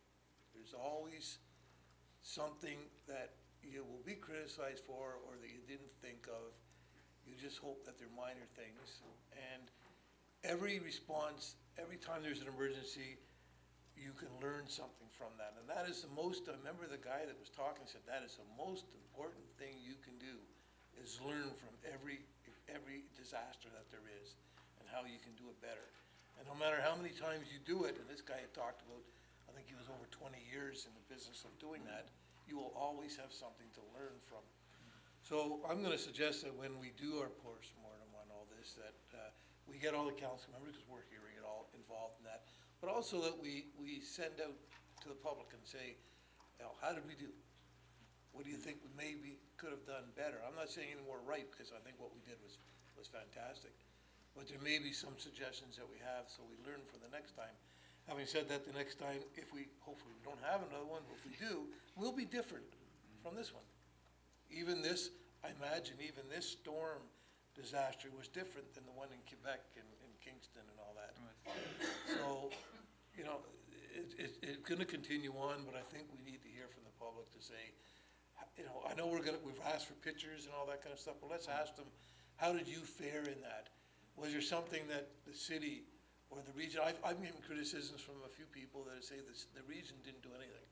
Well, the region did, but the region wasn't in charge of taking care of the city of Brampton. We were, and I think our staff did a marvelous job of daily putting out messages of what was going on. Unfortunately, we all know in Brampton we have a problem, and that is getting the word out. No matter how many things we put out there, if it's not printed in the press, or it doesn't get on a radio station, or all radio stations, you know, because everybody listens to different things, everybody reads different papers, everybody, then we're at the mercy of the press, of what actually gets out there. And we weren't the only municipality that was in this situation. Mississauga was, Caledon was, Toronto was, everybody was. So I'm not necessarily pointing fingers at the press, but it is very difficult. And I think what I'd like us to do is think, and I'm saying this because I heard from a few seniors in the last few days, and yesterday we had a seniors council meeting. You know, the seniors don't, it's fine for us to tweet, and it's fine for us to go on Facebook, and it's fine to do all that social media stuff. Most seniors don't care about that and aren't on it. And they need to know what to go. I mean, one senior I talked to the other day didn't even know what 311 was. Never heard of it. So we need to think about if there ever is another disaster, how do we get to that section of our population? How do we get to those seniors who aren't on the computer? One senior said to me, even if I could go on a computer, we had power out for 3 days. How would I be on it? What am I gonna watch on TV? I can't even listen to a radio. I got no power. My son came over and kept us warm and brought a generator over, but the last thing we're gonna do is plug in any computer on a generator. So maybe if we can think about that for the next time, is how do we get to that section of our public, the seniors, because really they are the most vulnerable in a situation like this. Now, you know, thank goodness there's a lot of great people out there. You hear all the stories, and I hope we hear a lot more of these stories about people who went around and helped. And the serve is just, it is such a great story. I mean, it really is a great story how those folks are out there helping. But I think one of the most important things now that we can do once we finish the cleanup is what we do in our postmortem, and how we look at what we can do the next time something happens, and hopefully it doesn't. And one of the things I think we need to work a little bit better on the next time is using the resources of council members in the office here. Even though we may not, we don't want to get them in your way when you're doing things, but each one of us here have contacts out there that we could have had, and this is just, you know, thinking in the last couple of days of how we could have done this. The communication piece that our communications were putting out could have, while we had staff in here, in our office, could have gone to that staff to send out, with our permission obviously, to our contacts to say, here's what you do. Call 311, or wait patiently, this is what the city's doing. I think a lot of that, because I'm getting stories now from people saying, well, I called 311 and couldn't get through. Well, I had no idea there was that many calls. Now you know why. You know, 311 was overloaded. You're not sitting there waiting, thinking, you know, 311 people aren't thinking, well, one day we may have a disaster and we need to have manpower for, you know, 3,000 calls in a day type of thing. So it's bound to be backed up. But I think we could have helped here somehow, I don't mean individually, but our office, by getting the word out to each one of our contacts out there. And each one of those, a lot of those people we have are leaders on their streets or on their community. They're the people that are talked to. So maybe for the next time, we can think about how that communication kind of got out. But you know, if there was a way of rating how we did, even though there's probably things we can do better, and there always will be criticism, we're right up at the top, I think. I don't know if there's another municipality that got hit as hard as we did, but I don't think there's another municipality that responded as well as we did. And we know from the first, I talked about the second test, the first test was the blackout. And we know in that, even though that was really a minor thing compared to what we just went through, we know in the blackout, there was no other municipality that responded as well as we did. We were getting stories from people who were driving through Brampton. People were at the street signs, you know, the street lights, guiding people through. They were able to get through Brampton. They came to Vaughan and it was black. They couldn't see anything. And there was you know, emergency situations or accidents and all that kind of stuff. We fared fairly well in that one, and I'm sure we learned from that one too. And I think we fared really well in this one. So kudos to everybody that was involved, right down to the guys in the rec center and everything, because it's, you know, it's unfortunate that when you look at the numbers, you go, holy smokes, now what do we do? We just came through budget. Yeah. Let's just hope, and you know, I'll put a plug in for MPP Jeffrey, because MPP Jeffrey, when she was a city councilor, was one of those council members along with me and a few others who are very involved in trying to make sure we put something together. And I think she'd be very proud when she hears about, and I think we need this, we need to do that post-mortem to say, here's how we did, and send it to our MPPs and our MPs. And I know, I can't speak for Linda, but I think she'd be pretty proud to the fact that she knows that she was involved in the beginning of putting all this together. And when the time came to have to respond to this, I think we can all say we did pretty good. So the kudos to everybody that was involved. Thank you. Just a question on the seniors outreach. I know there was a Brampton Seniors Council meeting yesterday, which is really 45 seniors clubs coming together, and the first Tuesday of every month, there's members of council who sit on seniors council. Did you have a chance to update the seniors at the meeting? You were able to? Okay, and I think Chief Pattison, you were there and able to make sure that that's a great way too. Thank you very much. Councillor Hames. Thank you. No, well, you know, you gotta watch when you're a young, good-looking guy in those meetings, I'll tell you. Councillor Hames. Yeah, I was just waiting for them to finish. Thank you. I'm not going to go into everything. Everyone said pretty well everything that we've all wanted to say, but I do appreciate the work that everybody in the City of Brampton has done. All of the staff in the City of Brampton have been prepared to do what needed to be done to get us through this. And it's funny you should talk about Linda Jeffrey, because her and I went to Arnprior together to learn about emergency preparedness, and that's how we got Elaine to come to the City of Brampton. A long time ago, though, but it's worked out. I do have a couple of questions regarding the trees on city properties. I've had Lee Crest Street, maybe remember Lee Crest Street? We were looking after the beautiful ash trees there and trying to stop the emerald ash borer getting in. But that whole street came down in one roll. So who takes that away? You do. And is there a time that you're going to let the residents know of those streets and where those trees are? when they're going to be, when it's going to be picked up? Through you, Madam Mayor, again, we're going through section by section, street by street. I can't tell you exactly when we're gonna do that, and as we formulate our plan, as we go forward, and as we see how the cleanup picks up, we'll be able to come up with a schedule, but right now, we don't have one. We will be coming, though, and we will be looking after the ash trees. The That are downed gone. ash trees. That are gone. They're totally gone. So, because residents are asking us as councillors, when are the trees going to be picked up? What's the format for doing that? Do they need to cut them up, like the region was asking? So if we could maybe have just one sheet of paper that says what is going to happen in the next number of years, I would think, but as far as trees being still on property, I think you sort of need to know that someone's coming at some point.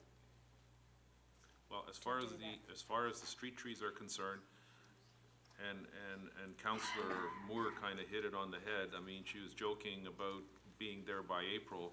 And so it could be April, it could be June. We haven't really come up with a schedule yet.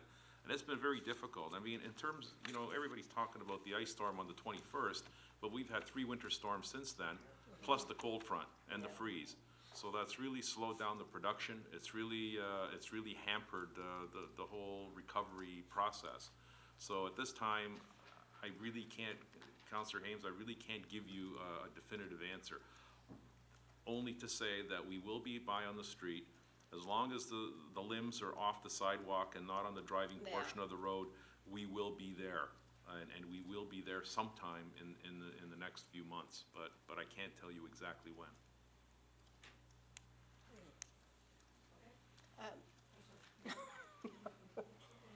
No. And Get when- there beforehand, you're a hero. I think all it is what residents are asking is when is this going to happen and how is it going to happen? That's the questions that I'm being asked. Some people who do have city trees in their areas. Well, put simply, So- the city of Brampton has over 3,200 streets in it. Oh, I know. And there are 50 crews. So you start dividing the number of crews into the streets, and it's gonna be a long process. It's a long, long process. And, Councillor, we can look at your particular area, in more detail, and maybe that requires more priority. I don't know, but, we're gonna have to look at that. I'm not looking for priority for anybody, for any of us. Just something that we can say to the residents on those streets. Yes, they will be coming to pick it up. We don't know when. I know what you're And looking. that's not, I don't know when is not a good answer, but at some point, we have to be able to say that, yes, we're hoping, once we get everything organised, we will be going to streets to pick them up. We can certainly do that, but that schedule cannot be formulated No. in the next No schedules, so it could foreseeable be- future, so. Yeah. How long do you think it's going to take those trees, well, they're not trees anymore, they're down, throughout the city? How long do you think that's going to take? Well, what we're doing right now is we're going through, and the debris that's on the ground, we're picking that up. If there's just the trunk of the tree, we're actually leaving it till the spring. So it's gonna be done in stages. And as Alain had pointed out, we looked at making things passable, making things safe, and now we're systematically starting to go through, and there'll be several iterations of us going down a street. So, again, Councillor, I'm at a loss to exactly tell you when we're gonna be down a Oh, particular street, but. I don't need to know when, I just need to know that we can tell residents that are calling that, yes, it will happen, but we really don't know. We will be How long working it's towards gonna the take. schedule. Counselor, and once we have that, we will make That it known sounds to all, better. We'll to all put of it into council. schedule. Okay. Okay. The grid map that's being developed by IT, and the region had spotters on the waste trucks going around to help identify where the areas were that, have more brush, so it's not, who knows who, it's very matter of fact where the most amount of brush is that's impeding traffic flow emergency, and that's being plotted on a grid, and then a program will be developed. So right now, we could say we're clearing from front of house to curb, and the entire map of the city is being evaluated, and the schedule of how that's going to occur will be brought onto the city website as the information is finalized. That's pretty well our message this week, I think. Yeah. Okay. Okay. Councillor Sprovieri. Thank you, Madam Mayor, and I also like to thank staff for all the good work.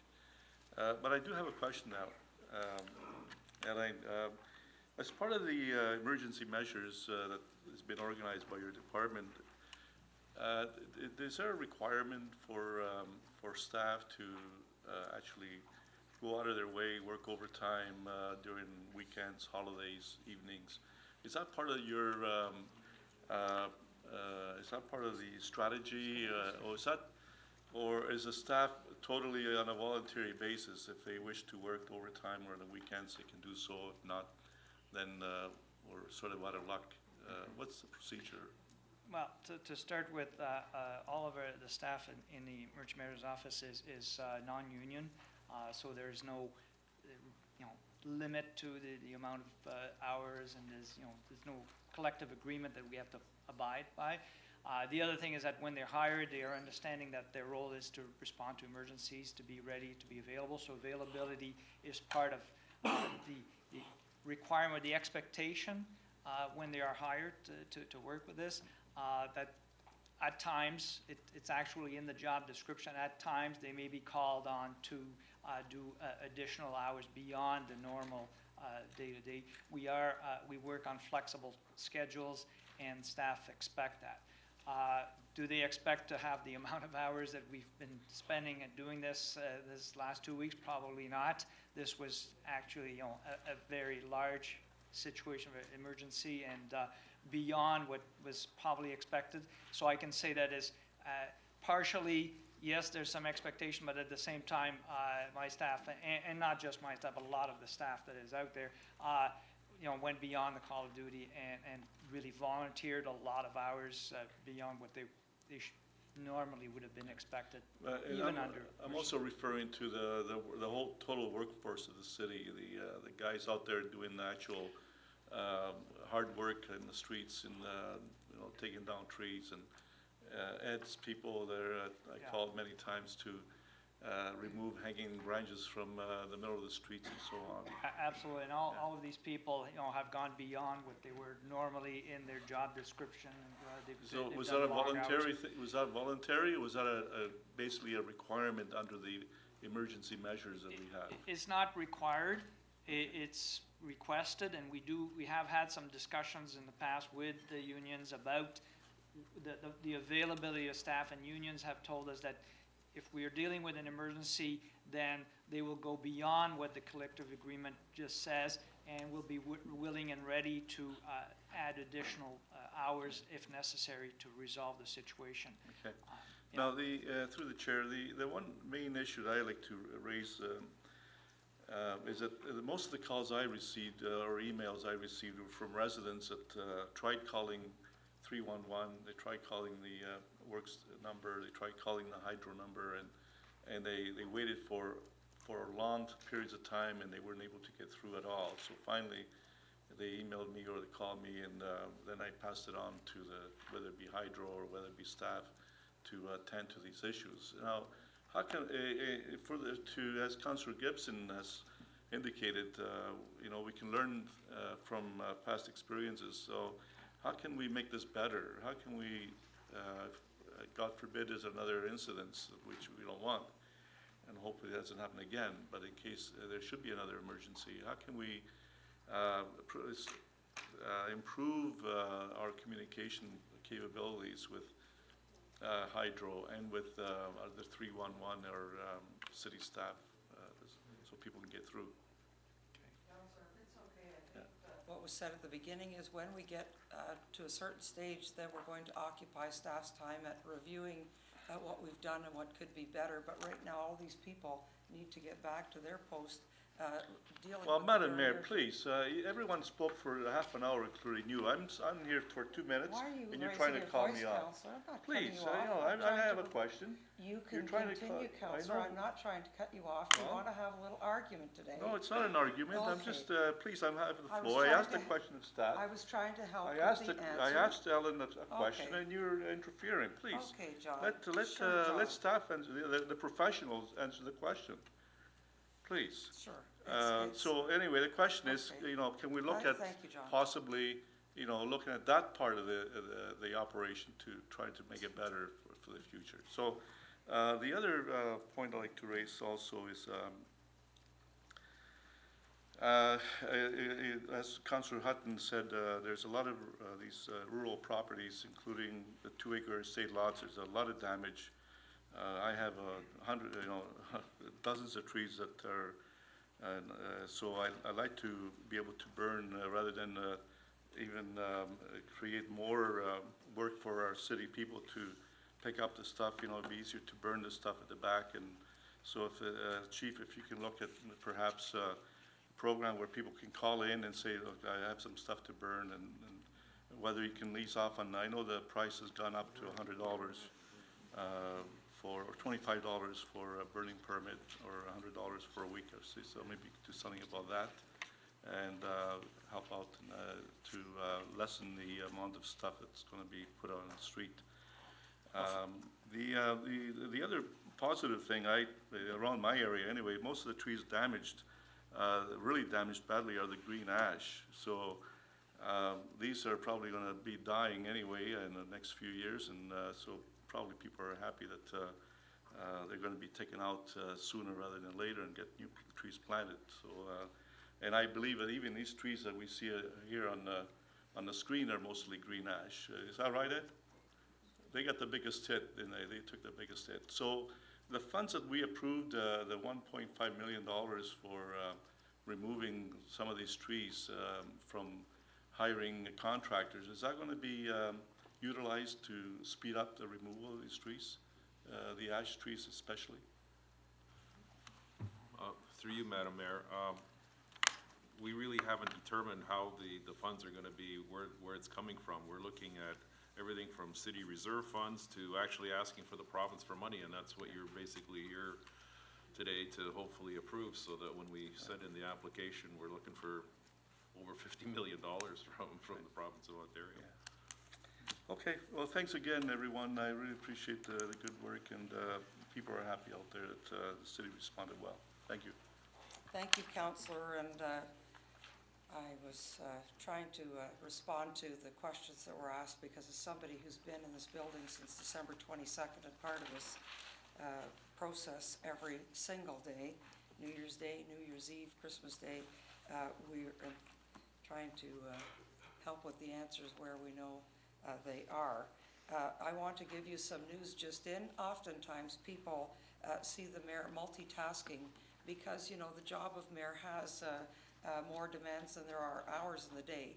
So thankfully I'm able to do that, and I want you to know that since we've sat here this morning, we've been able to acquire, as you know, Gage Park will remain closed because of safety reasons, but we have asked the Powerade Centre if they could free up some public skating, free family skates for people, that missed that opportunity or maybe have new skates for Christmas.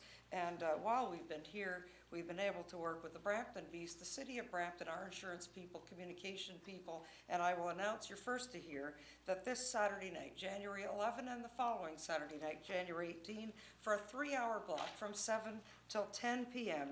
is a free family skate in the partnership of the Powerade Centre, the Brampton Beast, and the City of Brampton. So for everybody who's saying, we're dying to get out with our kids on those skates and get some exercise, thanks to, again, partnerships. That information's just been concluded and will be part of the ad going in the paper today. So For those of you who have your lists of people, e-newsletters, emails, tweets, and so on, please tell people that's the RBC rink at the Powerade Center, Saturday night, January 11th, and I believe there's a Brampton A's basketball game, and that's why you're not in the main bowl, so it could be a phenomenal family evening at the Powerade Center.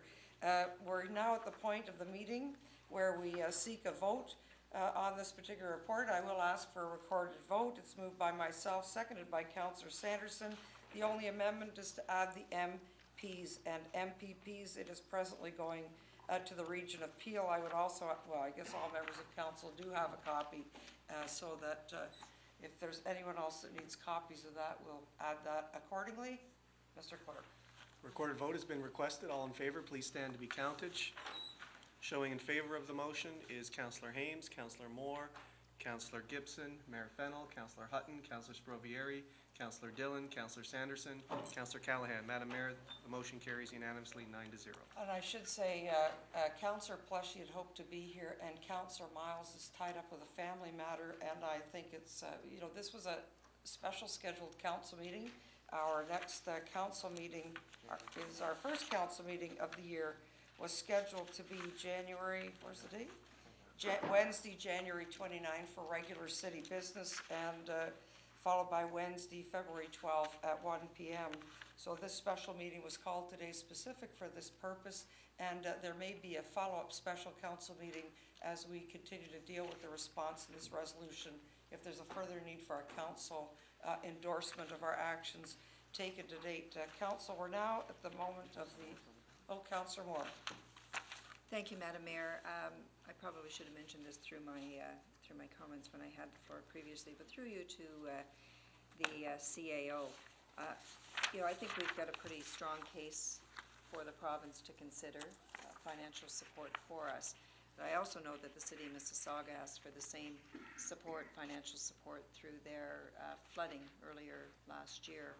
And to the best of my knowledge, they did not receive any disaster relief money. So I guess my question through you to the CAO is, will staff be reporting back on, I think we need to be realistic in terms of how we plan to financially cover the cost of this, in the hopes that we're going to be considered for disaster relief money, but we also need to have a clear financial picture here at home. Absolutely. Through you, Madam Mayor, this will be an ongoing effort to report back to council on the status of all relief efforts, including the financial aspect as well. So Great. you can expect that information to flow. Wonderful, thank you. And we've had our vote. Council, we're now at the point in the agenda of public question period. If there's any member of the public who wants to come forward and ask a question of the matter today, Mr. Startup, you're welcome to come forward and place your question, and we will do our best to get you an answer now or as soon as we can get the information. Welcome. Thank you, Madam Mayor. Happy New Year. Good afternoon, councillors, and the public. If I can, I would like to do a little preamble up to my questions. Well, if it's important allowed. to help us That's answer your question, of course. Pertaining to the ice storm. What I'd like to do is just give you my own little experience on that Sunday morning when I woke up kind of cold and shivering, and at 5:30 I think it was, and I looked out, and at that time I didn't realize the devastation that had taken place. So I got up and downstairs, and I couldn't make a cup of tea, and then I found out I couldn't take a shower, and I found out TV didn't work, and a lot of things were going wrong that morning. And I took a better look outside, and my God, I was shocked.